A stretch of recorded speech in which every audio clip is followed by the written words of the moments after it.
নমস্কার, পাক বিচিত্রা সকলকে স্বাগত জানাই। আমি আজ আপনাদের ক্ষীরের বোঁদের পায়েস বানিয়ে দেখাবো। আমি যেভাবে বানালাম আপনারা সেভাবে বানিয়ে যে কোনো পূজা পার্বণের সময় ঠাকুরের সামনে ভোগ দিতে পারেন। আমার রেসিপিটি কেমন লাগলো আমার কমেন্ট বক্সে অবশ্যই কমেন্ট করে জানাবেন। আর এই ধরনের নতুন নতুন রেসিপি পেতে হলে আমার চ্যানেলটি সাবস্ক্রাইব করতে ভুলবেন না। আর নোটিফিকেশন পেতে হলে বেল আইকনটি অবশ্যই প্রেস করে দিবেন। পাশে থাকার জন্য ধন্যবাদ। আজ আমি আপনাদের আরেকটি নতুন রেসিপি করে দেখাবো, ক্ষীরের বোঁদের পায়েস। তার জন্য এখানে আমি দুধ নিয়েছি, লিকুইড দুধ, প্যাকেট দুধ 700 গ্রাম।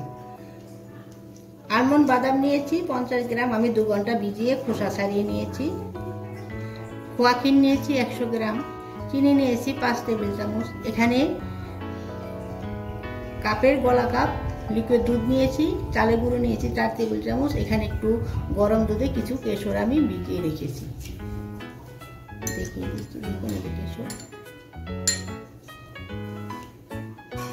এখন আমি বাদামগুলি শিলে বেটে নিব, মিক্সিতে হবে না, এটা পাতলা করা যাবে না, একটু শুকনো করে বেটে নিতে হবে। আমি এটা শিলে বেটে নেব। দেখুন আমি এখন বাদামগুলো বেটে নিচ্ছি। আপনাদের যদি বাটতে অসুবিধা হয় তাহলে অল্প দুধ দিয়ে বেটে নিতে পারেন শুকনো করে। দেখুন আমি বাদামগুলো শুকনো এবং মিহি করে বেটে নিয়েছি।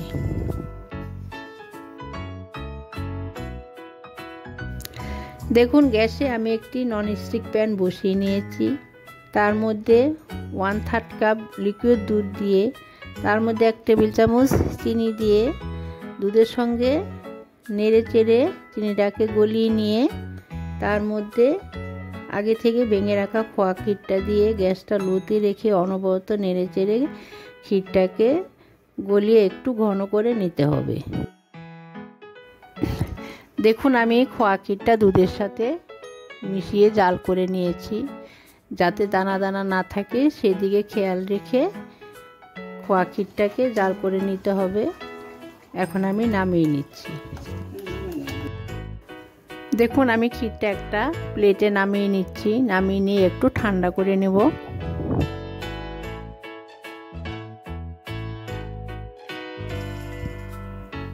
দেখুন আমার ক্ষীর ঠান্ডা হয়ে গেছে। এখন আমি যে বাদামটা আগে থেকে বেটে রেখেছিলাম সেই বাদামটা আমি এখন ক্ষীরের সঙ্গে অ্যাড করে দিব।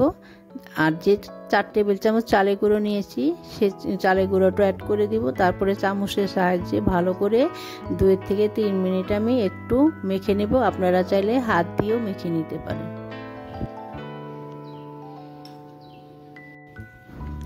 দেখুন আমি একটা প্লেটে ঘি মাখিয়ে নিয়েছি। এখন আমি যে মন্ডটা তৈরি করেছি সেটা আমি আরও 2 থেকে 3 মিনিট একটু মেখে নেব, যাতে বোঁদেগুলো সফট হয়, ক্ষীরের বোঁদেগুলো একটু সফট হয়। দেখুন আমি 2 হাতে ঘি মাখিয়ে নিয়েছি। এখন আমি আগে থেকে যে ক্ষীরের মন্ড তৈরি করে রেখেছি তার থেকে ছোট ছোট মন্ড নিয়ে আমি 2 হাতের সাহায্যে বোঁদে তৈরি করে নেব।